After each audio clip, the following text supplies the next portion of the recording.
ദൈവനാമം മഹത്വപ്പെടുമാറാകട്ടെ. ഇന്ന് എൻ്റെ ശ്രവിക്കുന്ന എല്ലാ പ്രിയപ്പെട്ടവർക്കും നമ്മെ ചേർത്തുകൊള്ളുവാനായി വേഗം വരുന്ന കർത്താവായ യേശു ക്രിസ്തുവിൻ്റെ നാമത്തിൽ സ്നേഹവന്ദനം. നാം ഈ ദിവസങ്ങളിൽ കർത്താവ് ബോധിച്ച വ്യക്തി, ദൈവത്തിൻ്റെ ഹിതപ്രകാരമുള്ള വ്യക്തി, ദൈവത്തെ പ്രസാദിപ്പിക്കുന്ന വ്യക്തി, ഇങ്ങനെ ജീവിക്കുന്നതിനെക്കുറിച്ചുള്ള കാര്യങ്ങൾ ദാവീദിനോടുള്ള ബന്ധത്തിൽ നാം ചിന്തിക്കുകയായിരുന്നു. ദാവീദിൻ്റെ ജീവിതത്തിൽ നിന്ന് ദാവീദിൻ്റെ ജീവിതത്തെക്കുറിച്ച് കർത്താവ് പറയുന്നത് ദൈവം ബോധിച്ച വ്യക്തി എന്നുള്ളതാണ്. അപ്പോൾ ദൈവം ബോധിച്ച ഒരു വ്യക്തിയിൽ ദൈവത്തിൻ്റെ ഗുണങ്ങൾ എന്തൊക്കെയാണ് ദൈവം കണ്ടത് എന്നുള്ളതാണ് നമുക്ക് ഈ ദിവസങ്ങൾ ചിന്തിക്കുവാനായിട്ട് സാധിച്ചത്. നാം 9 കാര്യങ്ങൾ നാം ഈ ദിവസങ്ങളിൽ കണ്ടു. ഇന്ന് 10ാമതായിട്ട് ദാവീദിൻ്റെ ജീവിതത്തിൽ ഉള്ള ഒരു പ്രത്യേകത, ഒരു സ്വഭാവ ഗുണം, പൂർണ്ണമായിട്ടും ദൈവത്തിന് മഹത്വം കൊടുക്കുന്ന ഒരു വ്യക്തിയാണ് എന്ന് മനസ്സിലാക്കുവാനായിട്ട് സാധിക്കും. നമ്മൾ പല കാര്യങ്ങളും ചെയ്തു കഴിഞ്ഞാൽ നമ്മൾ മഹത്വം പലപ്പോഴും നാം തന്നെ എടുക്കുന്ന വ്യക്തികളായിട്ട് തീരാറുണ്ട്. നമ്മൾ ആഗ്രഹിക്കാതെ തന്നെ മഹത്വം അല്ലെങ്കിൽ അതിൻ്റെ പ്രശംസ നമുക്ക് കിട്ടണമെന്ന് ആഗ്രഹിക്കുന്ന വ്യക്തികളാണ് നാം. കർത്താവിന് വേണ്ടി ചില കാര്യങ്ങളൊക്കെ ചെയ്തു, ചിലരൊക്കെ രക്ഷിക്കപ്പെട്ടു, അതിൽ നമുക്ക് സന്തോഷമുണ്ട്. അതിൻ്റെ കൂടെ അത് ഞാൻ ചെയ്തതാണ് അല്ലെങ്കിൽ എൻ്റെ മിടുക്ക് കൊണ്ട് എന്നുള്ളത് നാം ചിന്തിക്കാറുണ്ട്. അതുപോലെ പല കാര്യങ്ങളോടുള്ള ബന്ധത്തിൽ വരുമ്പോഴും കർത്താവാണ് നമ്മളെ നടത്തുന്നത്. കർത്താവിന് കൊടുക്കുന്ന കാര്യത്തിൽ പോലും കർത്താവാണ് നമുക്ക് പൈസ തന്നതുകൊണ്ടാണ് നാം കൊടുക്കുന്നത്. കർത്താവിനുള്ളതിൽ നിന്നല്ലാതെ നമുക്ക് തന്നതിൽ നിന്നല്ലാതെ നമുക്ക് കൊടുക്കാനായിട്ട് സാധിക്കത്തില്ല. എന്നാൽ കൊടുത്തതിന് ശേഷം നാം വിചാരിക്കുന്നതും നാം പറയുന്നതും ഞാൻ കൊടുത്തു അല്ലെങ്കിൽ ഞാൻ ചെയ്തു എന്നുള്ളതാണ്. ഒരാളെ രക്ഷയെങ്കിലേക്ക് നടത്തുന്നതും അത് നമ്മുടെ മിടുക്കുകൊണ്ടൊന്നുമല്ല. കർത്താവ് തൻ്റെ രക്തം കൊടുത്തതുകൊണ്ട് നാം ജസ്റ്റ് ഒരു വഴികാട്ടിയാണ്. മഹത്വം മുഴുവനായിട്ട് കർത്താവിന് കൊടുക്കണം എന്നുള്ളത് കർത്താവ് ആഗ്രഹിക്കുന്നു എന്ന് നമുക്ക് ദൈവവചനത്തിൽ നമുക്ക് കാണുവാനായിട്ട് സാധിക്കും. കർത്താവ് എപ്പോഴും തൻ്റെ മഹത്വം മറ്റുള്ളവർക്ക് വിട്ടുകൊടുക്കുകയില്ല എന്നുള്ളത് ദൈവത്തിൻ്റെ വചനം വായിക്കുമ്പോൾ നമുക്ക് കണ്ടിന്യൂസ് ആയിട്ട് മനസ്സിലാക്കാനായിട്ട് സാധിക്കും. ദൈവം തീഷ്ണതയുള്ള ദൈവമാണ്. ദൈവം തൻ്റെ മഹത്വം ആർക്കും വിട്ടുകൊടുക്കുകയില്ല എന്ന് നമുക്ക് മനസ്സിലാക്കുവാനായിട്ട് സാധിക്കും. ദൈവത്തിനുള്ള മഹത്വം ദൈവത്തിന് തന്നെ നാം കൊടുക്കേണ്ടത് ആവശ്യമാണ്. പലപ്പോഴും നമുക്കത് സാധിക്കാറില്ല. എന്നാൽ ദാവീദിൻ്റെ ജീവിതത്തിലൂടെ നോക്കുമ്പോൾ ദൈവത്തിൻ്റെ മഹത്വം ദൈവത്തിന് തന്നെ ദാവീദ് കൊടുക്കുന്നതായിട്ട് നമുക്ക് മനസ്സിലാക്കുവാനായിട്ട് സാധിക്കും. അത് വളരെ പ്രത്യേകതയുള്ള അല്ലെങ്കിൽ സവിശേഷതമായ ഒരു ഗുണമാണ്. നാം നമ്മുടെ ജീവിതത്തിൽ അത് ട്രെയിൻ ചെയ്ത് എടുക്കേണ്ടതായിട്ടുള്ള ഒരു ഗുണമാണ് ദൈവത്തിൻ്റെ മഹത്വം ദൈവത്തിന് കൊടുക്കുക. അപ്പോൾ ദൈവത്തിൻ്റെ മഹത്വം ദൈവത്തിന് കൊടുക്കണമെങ്കിൽ നമ്മുടെ ജീവിതത്തിലുണ്ടാകുന്ന എല്ലാ കാര്യങ്ങളും നമ്മുടേതല്ല, അത് ദൈവമാണ് തരുന്നത് എന്നുള്ളത് നാം മനസ്സിലാക്കിയിരിക്കണം. നമ്മൾ പഠിക്കുന്ന സമയത്ത് നമ്മൾ നന്നായിട്ട് ഹാർഡ് വർക്കായിട്ട് പഠിച്ചു, നമ്മൾ അധ്വാനിക്കുന്നവരായിരിക്കണമെന്ന് നാം കണ്ടു. എന്നാൽ അധ്വാനിച്ച് പഠിച്ചതിന് ശേഷം നമുക്ക് നല്ല മാർക്ക് കിട്ടി. എന്നാൽ പലപ്പോഴും ആ നല്ല മാർക്ക് കിട്ടുന്നത് ദൈവത്തിൻ്റെ കരുണ കൊണ്ടാണ് അല്ലെങ്കിൽ ദൈവത്തിൻ്റെ കൃപ കൊണ്ടാണ് എന്നുള്ളത് നാം മറക്കും. നാം അപ്പോൾ വിചാരിക്കും, ഞാൻ പഠിച്ചു, എൻ്റെ ബുദ്ധി കൊണ്ടാണ്, എൻ്റെ കഴിവ് കൊണ്ടാണ് ഞാൻ ഇത്രയും വരെ ഡോക്ടറേറ്റ് എടുക്കാനിടയായത്, ഞാൻ ഡോക്ടറായത്, ഞാൻ എൻജിനീയർ ആയത്, ഇതെല്ലാം ഞാനൊരു ജോലിക്കാരിയായത്, എനിക്കിത്ര ശമ്പളം കിട്ടിയത്, ഇതെല്ലാം എൻ്റെ മിടുക്ക് കൊണ്ടാണ് എന്ന് പലപ്പോഴും നാം ചിന്തിക്കാറുണ്ട്. കാരണം അത് നാം സ്വാഭാവികമായിട്ട് നമ്മുടെ ഇതുണ്ട്. എന്നാൽ ഒരു കാര്യം നാം മനസ്സിലാക്കണം. നാം സ്കൂളിൽ പോകുമ്പോൾ പരീക്ഷയ്ക്ക് പോവുകയാണ്. അത് വലിയ എൻജിനീയറിങ്ങിനുള്ള ഒരു പരീക്ഷ 3ാം വർഷം നമ്മൾ വളരെ അധ്വാനിച്ച് എല്ലാം നമ്മുടെ ബുദ്ധി കൊണ്ടെല്ലാം കഴിവ് വെച്ച് നമ്മൾ പോവുകയാണ്. പോകുന്ന വഴിക്ക് നാം ഒരു കല്ലേ തട്ടി വീണ് നമ്മുടെ തലയൊന്ന് മുട്ടിയാലോ, അതോടുകൂടി എല്ലാം തീർന്നു. കാരണം ഉടനെ ആ ഹോസ്പിറ്റലിൽ പോകേണ്ടതായിട്ട് വരും. ചിലപ്പോൾ തലയ്ക്ക് മുറിവ് വന്നിട്ടുണ്ടെങ്കിൽ പിന്നെ അനേകം നാളുകൾ നമ്മൾ ഹോസ്പിറ്റലിൽ കിടക്കേണ്ടതായിട്ട് വരും. നമുക്ക് ഒന്നിനും സാധിക്കാതെ വരും. ഒരു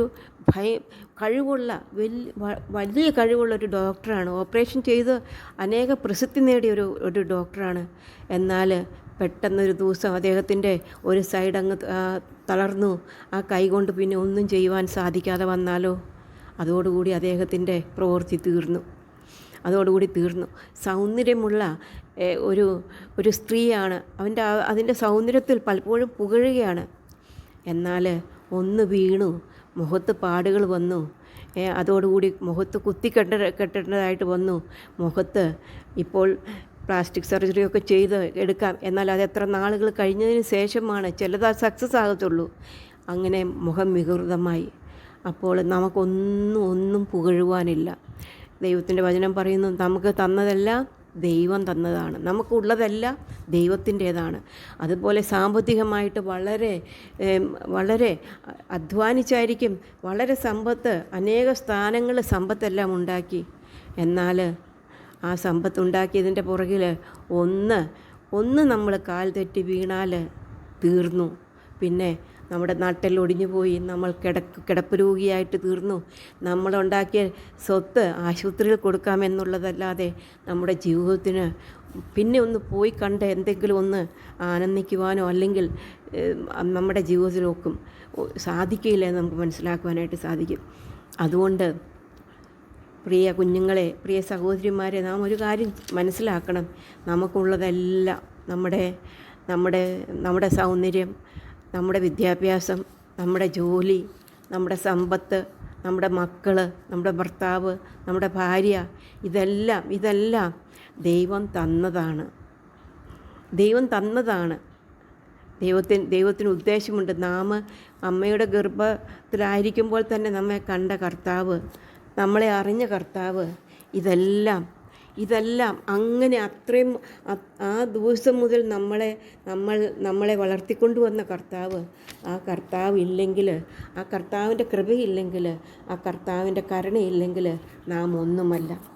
നാം ചിലപ്പോൾ കർത്താവിൻ്റെ വചനം പ്രസംഗിക്കുന്നവരായിരിക്കാം. അപ്പോൾ നാം വളരെ അധ്വാനിച്ച് പ്രിപ്പയറൊക്കെ ചെയ്തു, നാം വളരെ ശരിയായിട്ട് കാര്യങ്ങളെല്ലാം പഠിച്ചു. അത് കഴിഞ്ഞിട്ട് പലപ്പോഴും പ്രസംഗിക്കുമ്പോൾ നാം വിചാരിക്കും മറ്റുള്ളവരെ ആകർഷിക്കത്തക്ക രീതിയിൽ ലാംഗ്വേജ് നമുക്കുണ്ട്.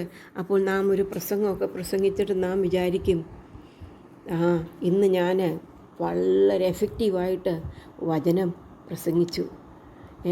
പക്ഷേ അതിൻ്റെ കൂടെ ഒരു കാര്യവും കൂടെ നമ്മൾ ആഡ് ചെയ്യണം. ദൈവത്തിൻ്റെ കൃപ കൊണ്ടാണ്, ദൈവത്തിൻ്റെ ശക്തി കൊണ്ടാണ് ഞാൻ ഇന്ന് പ്രസംഗിച്ചതെന്ന് നാം മനസ്സിലാക്കണം. കാരണം കാലത്തെഴുന്നേൽക്കുമ്പോൾ രാത്രി മുഴുവനും അധ്വാനിച്ചു, കർത്താവിൻ്റെ സന്നിധിയിൽ ഇരുന്നു. നാം മഹത്വം കർത്താവിനല്ല കൊടുക്കേണ്ടത്, മനുഷ്യനാണ് കൊടുക്കേണ്ടത് എന്ന് തന്നിൽ തന്നെയാണ് മഹത്വം എടുക്കേണ്ടതെന്ന് മനസ്സിലാക്കി കർത്താവിന് നമ്മുടെ തൊണ്ടയ്ക്ക് ഒരു ഇൻഫെക്ഷൻ വന്നാൽ മതി, നമ്മുടെ അന്നത്തെ പ്രയത്നം ഇല്ല നമുക്ക് പറയുവാനായിട്ട് സാധിക്കും. ഒരു തലവേദന വന്നാൽ മതി, നാം വിചാരിക്കുന്ന കാര്യങ്ങളൊന്നും പറയാൻ സാധിക്കാതെ ചില കാര്യങ്ങളൊക്കെ നമ്മൾ പറഞ്ഞു കൂട്ടി അങ്ങനെ മെസ്സേജിൽ നമുക്ക് വിചാരിക്കുന്ന രീതിയിലാകാതെ നമുക്ക് പോരുവാനായിട്ട് സാധിക്കും. ഏത് ഫീൽഡിലിരിക്കുന്ന വ്യക്തിയാണെങ്കിലും, എത്ര കഴിവുള്ളവരാണെങ്കിലും ഒരു കാര്യം നാം മനസ്സിലാക്കണം, നമുക്കുള്ളതെല്ലാം കർത്താവ് തന്നതാണ്. ഒരാളെ രക്ഷയെങ്കിലേക്ക് നടത്തുന്നത് കർത്താവിൻ്റെ കൃപയാലാണ്. നമ്മൾക്ക് നല്ല രീതിയിൽ സംസാരിക്കുവാനായിട്ട് സാധിക്കുന്നത് കർത്താവിൻ്റെ കൃപയാണ്. ഒരു തൊണ്ട അടഞ്ഞാൽ തീർന്നു, ഒരു തലവേദന വന്നാൽ തീർന്നു.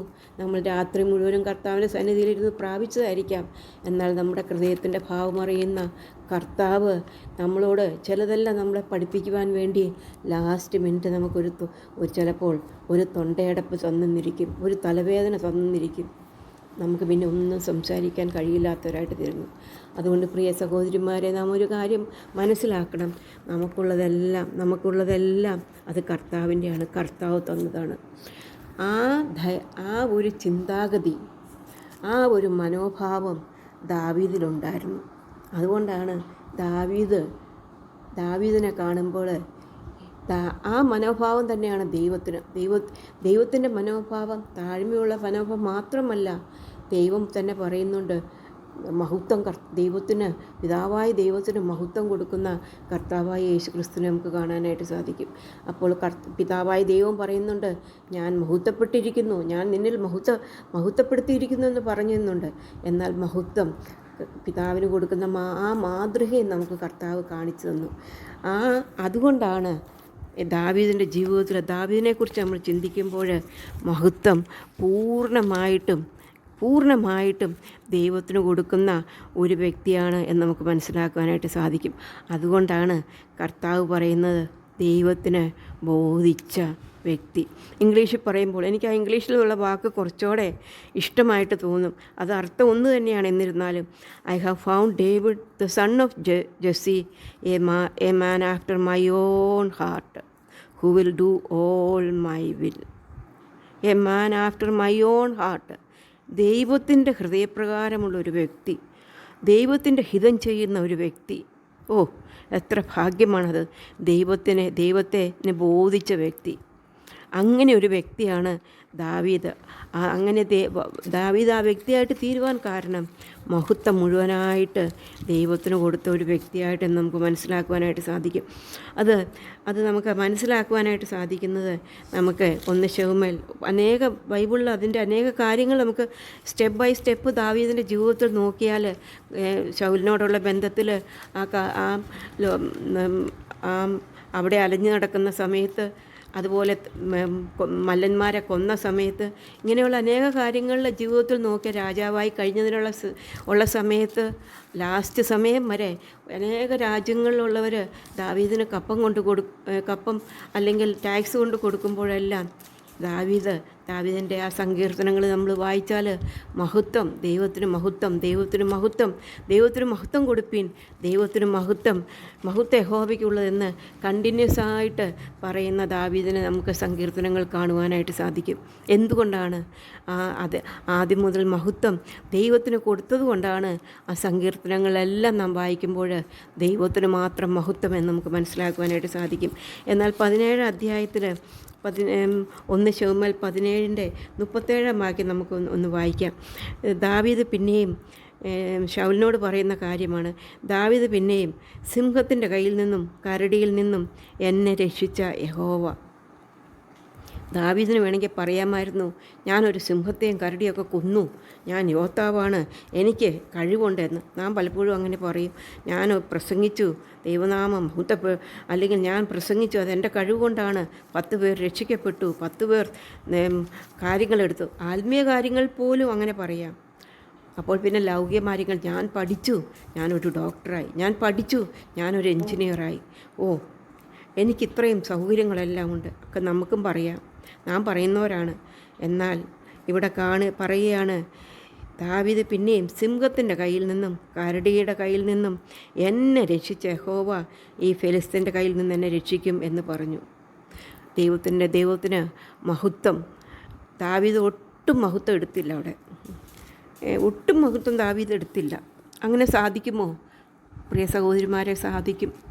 നമ്മുടെ ജീവിതത്തിൽ നാം കർത്താവിൻ്റെ മുമ്പിൽ താണാൽ, കർത്താവിൻ്റെ മുമ്പിൽ നമ്മെ തന്നെ താഴ്ത്തിയാൽ കർത്താവ് നമുക്ക് കൃപ നൽകും. നാം പലപ്പോഴും നിഗളമുള്ളവരാണ്. ജീവിതത്തിലേക്ക് നോക്കുമ്പോൾ ചെറിയ കാര്യങ്ങളിൽ സാത്താൻ നമ്മളെ നിഗളിപ്പിക്കുവാനുള്ള ദൈവം വെറുക്കുന്ന പാപമാണ് നിഗളം. മറ്റനേക പാപങ്ങളെക്കാൾ വളരെ ഗുരുതരമായ പാപമാണ് നിഗളം. അത് നമ്മുടെ ഉള്ളിലേക്ക് എപ്പോഴും കൊണ്ടുവരും. ആത്മീയ നിഗളമുണ്ട്, ലൗകിക നിഗളമുണ്ട്. ആത്മീയ നിഗളം വിശ്വാസികളിൽ ഒത്തിരി കൊണ്ടുവരും. ഞാൻ ചെയ്ത കാര്യങ്ങൾ. അങ്ങനെ അത് മാറ്റിക്കളയണമെങ്കിൽ ദൈവത്തിൻ്റെ കൃപ നമ്മൾക്ക് ആവശ്യമാണ്. നമ്മൾ രക്ഷിച്ചത് നമ്മളെ കർത്താവായ യേശുക്രിസ്തുവിൻ്റെ കൃപയാലാണ്. നമ്മളെ നിലനിർത്തുന്നതും കർത്താവിൻ്റെ കൃപ മാത്രമാണ്. അപ്പോൾ ആ കൃപയിൽ ആശ്രയിച്ചു കഴിഞ്ഞാൽ നമുക്കും നമ്മുടെ ജീവിതത്തിലെ മഹത്വം മുഴുവനായിട്ട് കർത്താവിന് കൊടുക്കുവാനായിട്ട് സാധിക്കും. അത് വളരെ ബുദ്ധിമുട്ടുള്ളൊരു കാര്യമാണ്. കാരണം നമ്മുടെ കഴിവ് കൊണ്ട്, നമ്മുടെ വിദ്യാഭ്യാസം കൊണ്ട് ഒക്കെ നാം വിചാരിക്കും നമ്മൾ നേടിയെന്ന്. അനേകർ നമ്മളുടെ ഈ മെസ്സേജ് കണ്ടു എന്ന് തന്നെ നമ്മൾ പലപ്പോഴും അത് നോക്കാറുണ്ട്. അപ്പോൾ അങ്ങനെയുള്ളതെല്ലാം അത് സാത്താൻ നമ്മുടെ ഹൃദയത്തിലേക്ക് കൊണ്ടുവരും. അപ്പോൾ നാം ഒരു കാര്യം ഓർക്കണം, നമുക്കൊന്നുമില്ല. നാം വെറും ഒരു പൊടിയാണ്, ഒരു ശ്വാസം മാത്രമാണ്. കർത്താവ് മൂക്കിലേക്ക് ഊതിയ ശ്വാസം കർത്താവ് എടുത്തു കഴിഞ്ഞാൽ നാം ഇല്ല എന്ന് നാം മനസ്സിലാക്കുമ്പോൾ ദാവീദ് പറഞ്ഞതുപോലെ നമുക്കും പറയാനായിട്ട് സാധിക്കും, എന്നെ രക്ഷിച്ച യഹോവ ഈ ഫെലിസ്ത്യൻ്റെ കയ്യിൽ നിന്ന് എന്നെ രക്ഷിക്കുമെന്ന്. അങ്ങനെ പറയുവാനായിട്ട്, അങ്ങനെ ജീവിക്കുവാനായിട്ട്, മഹത്വം കർത്താവിന് കൊടുത്ത് ജീവിക്കാനായിട്ട് കർത്താവ് നമ്മളെ സഹായിക്കട്ടെ. ഒരു വാക്യം കൂടെ നമുക്ക് വായിക്കാം. 47 വാക്യത്തിൽ നാം കാണുന്നത്, ഇസ്രായേലിൽ ഒരു ദൈവമുണ്ടെന്ന് സർവ്വഭൂമിയും അറിയും. അവിടെ ദാവീദുണ്ടെന്ന് സർവ്വഭൂമി അറിയുമെന്നല്ല പറയുന്നത്. നമ്മളൊക്കെ ആഗ്രഹിക്കുന്ന അങ്ങനെയാണ്, ഞാൻ ഭൂമിയിൽ മുഴുവനും അറിയണം. നമ്മൾ ചില കാര്യങ്ങളൊക്കെ ചെയ്തു കഴിയുമ്പോൾ നാം ഓർക്കും, എന്നെ എല്ലാവരും അറിയണം, ഞാൻ മുഖാന്തരമാണെന്ന് അറിയണം. അതൊക്കെ നമുക്ക് സന്തോഷിക്കാം. കർത്താവ് എന്നെക്കൊണ്ട് ഇത് ചെയ്യുവാൻ സഹായിച്ചല്ലോ, നിൻ്റെ നാമമഹത്വത്തിനായിട്ട് ഞാൻ ചെയ്യുവാനായിട്ട് ദൈവം എനിക്ക് കഴിവ് തന്നല്ലോ, അതിൽ നമുക്ക് ദൈവത്തെ ആനന്ദിക്കാം. നമുക്ക് കർത്താവിൻ്റെ രക്ഷയിൽ നമ്മൾക്ക് പുകഴുകയും ചെയ്യാം. നമുക്ക് നിഗളിക്കണമെങ്കിൽ ഒരേ ഒരു കാര്യമേ നമ്മുടെ ജീവിതത്തിലുള്ളൂ. കർത്താവായ യേശു ക്രിസ്തുവിൻ്റെ രക്തത്താൽ ഞാൻ രക്ഷപ്പെട്ടു, അവൻ്റെ കൃപയാൽ ഞാൻ രക്ഷപ്പെട്ടു, ഞാൻ ദൈവത്തിൻ്റെ ഒരു മകളാണ് എന്നുള്ള കാര്യത്തിൽ നമുക്ക് അഭിമാനിക്കുവാനും പുകഴുവാനുമുണ്ട്. അതൊഴിച്ച് മഹത്വം മുഴുവനും കർത്താവിന് കൊടുക്കണം എന്ന് കർത്താവ് നമ്മളിൽ നിന്ന് ആഗ്രഹിക്കുന്നു. ഇവിടെ ദാവീദ് പറയുകയാണ്, അവൻ്റെ ലക്ഷ്യം നാം കാണുന്നു. ഇസ്രായേലിൽ ഒരു ദൈവമുണ്ടെന്ന് സർവ്വഭൂമിയും അറിയും. അതറിഞ്ഞു, ദാവീദിൻ്റെ ജീവിതത്തിൽ കൂടെ അറിഞ്ഞു. മഹത്വം ദൈവത്തിന് കൊടുത്തു. ദൈവനാമം മഹത്വപ്പെടുവാനായിട്ടും ഭൂമിയിൽ ഒരു ദൈവമുണ്ടെന്ന് ലോകം മുഴുവനും അറിയുവാനായിട്ട് സാധിച്ചു. എങ്ങനെയെന്നാൽ ശക്തനായ ഒരു ഗോലിയാത്തിനെ വെറും ബാലനായ ദാവീദ് കൊന്നു. അങ്ങനെ മഹത്വം യഹോവയ്ക്ക് കിട്ടുവാനായിട്ട് ഇടയുണ്ട്. ഇസ്രായേൽ ഒരു ദൈവമുണ്ടെന്ന് ഫെലിസ്ത്യർ എല്ലാവരും മനസ്സിലാക്കി. പിന്നെ ഫെലിസ്ത്യർ യുദ്ധത്തിനായിട്ട് വന്നില്ല എന്ന് നമ്മൾ വായിക്കുന്നുണ്ട്. അതെങ്ങനെ സാധിച്ചു? അത് ആ ദാവീദിൽ കൂടെ, ദാവീദിൻ്റെ ആ മഹത്വം യഹോവയ്ക്ക് കൊടുക്കണമെന്നുള്ള ആഗ്രഹം അവിടെ നമുക്ക് കാണാനായിട്ട് സാധിക്കും. അവിടെ പറയുകയാണ്, ഇസ്രായേലിൽ ഒരു ദൈവമുണ്ടെന്ന് സർവ്വഭൂമി അറിയും. യഹോവ വാൾ കൊണ്ടും കുന്തം കൊണ്ടുമല്ല രക്ഷിക്കുന്നത് എന്ന് ഈ സംഘമെല്ലാം അറിവാൻ ഇടവരും. യുദ്ധം യഹോവയ്ക്കുള്ളത്, അവൻ നിങ്ങളെ ഞങ്ങളുടെ കയ്യിൽ ഏൽപ്പിച്ചു തരും. ഈ വാക്യം നമ്മുടെ മനസ്സിൽ എപ്പോഴും ഇരിക്കേണ്ട ഒരു കാര്യമാണ്. ദാവീദിൻ്റെ ജീവിതത്തിൽ ദാവീദ് പറയുകയാണ്, യുദ്ധം യഹോവയ്ക്കുള്ളതാണ്.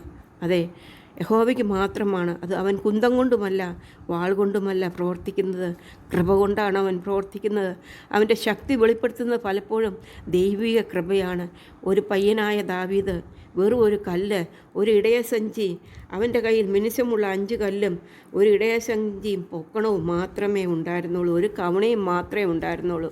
എന്നാൽ ആ വില്ലൻ്റെ കയ്യിൽ എന്താണ് ഉണ്ടായിരുന്നത്? അവൻ്റെ തലയിൽ ഒരു സാമ്രശിരസ്ത്രം ഉണ്ടായിരുന്നു. അവന് 5000 ശേക്കൽ തൂക്കമുള്ള ഒരു താമ്ര കവചവും ധരിച്ചിരുന്നു.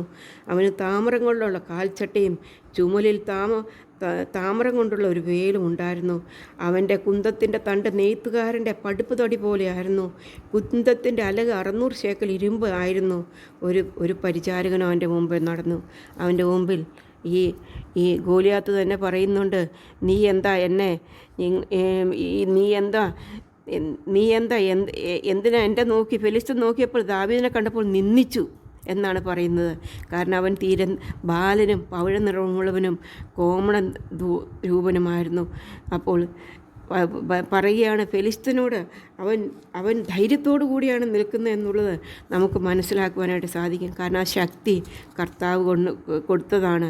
അവനോട് പറയുന്നുണ്ട്, ഫെലിസ്ത്യൻ പറയുന്നുണ്ട്, ഇങ്ങോട്ട് വാ, ഞാൻ നിൻ്റെ മാംസം ആകാശത്തിലെ പക്ഷികൾക്കും കാട്ടിലെ മൃഗങ്ങൾക്കും ഇരയാക്കുന്നുണ്ട്. അപ്പോൾ ദാവീദ് പറയാണ്, നീ വാളും കുന്തവുമായിട്ട് വരുന്നു, ഞാനോ നീ നിന്ദിച്ചിട്ടുള്ള ഇസ്രായേൽ നിരകളുടെ ദൈവമായ സൈന്യങ്ങളുടെ യഹോവയുടെ നാമത്തിൽ നിൻ്റെ നേരെ വരുന്നു. യഹോവ ഇന്ന് നിന്നെ എൻ്റെ കയ്യിൽ ഏൽപ്പിക്കും. ഞാൻ നിന്നെ കൊന്ന് നിൻ്റെ തല ഛേദിച്ചു കളയും. അത്രയുമല്ല, ഞാൻ ഇന്ന് ഫെലിസ്ത്യ സൈന്യങ്ങളുടെ ശവങ്ങളെ ആകാശത്തിലെ പക്ഷികൾക്കും ഭൂമിയിലെ മൃഗങ്ങൾക്കും ഇരയാക്കും. ഇസ്രായേലിൽ ഒരു ദൈവമുണ്ടെന്ന് അറിയും. അതാണ് സംഭവിച്ചത്. നമുക്ക് മനസ്സിലാക്കുവാനായിട്ട് സാധിക്കും. അത്ര ശക്തനായ ഫെലിസ്ത്യൻ്റെ നേരിൽ ദൈവത്തിൻ്റെ കൃപയാൽ ദാവീദ് ജയിച്ചു എന്നുള്ളത് നമുക്ക് മനസ്സിലാക്കുവാനായിട്ട് സാധിച്ചു. അവൻ ജയിച്ചു എന്നുള്ളതാണ്. എന്നാൽ അവൻ മഹത്വം മുഴുവനായിട്ട് യഹോവയ്ക്ക് കൊടുത്തു. യഹോവയുടെ നാമം മഹത്വപ്പെടുവാനും സ്വർഗത്തിലൊരു ദൈവമുണ്ടെന്ന് സകല മനുഷ്യരും അവിടെയുള്ള മനുഷ്യർ അറിവാനും ഇസ്രായേലിൻ്റെ ദൈവം ജീവിക്കുന്നു എന്നുള്ളത് അറിവാനും ദൈവം യുദ്ധം ചെയ്യുന്നത് വാൾ കൊണ്ടും കുന്തം കൊണ്ടും അല്ല ദൈവം യുദ്ധം ചെയ്യുന്നത് എന്ന് ലോകം മുഴുവനും അറിയുവാനായിട്ട് ഫെലിസ്ത്യ ദേശം മുഴുവനുമായിട്ട് അറിയാനായിട്ട് ഇടയായിട്ട് തീർന്നു. അതാണ് ദാവീദിൻ്റെ സ്വഭാവം. മഹത്വം, ബഹുമാനം, മഹത്വം പൂർണ്ണമായിട്ട് ദൈവത്തിന് കൊടുക്കുന്ന ദാവീദ്. പ്രിയ സഹോദരിമാരെ, നമ്മുടെ ജീവിതത്തിലും ഈ മഹത്വം കർത്താവിന് കൊടുക്കാനായിട്ട് കർത്താവ് നമ്മളെ സഹായിക്കട്ടെ. അവൻ്റെ വലിയ നാമം മഹത്വപ്പെടുമാറാകട്ടെ.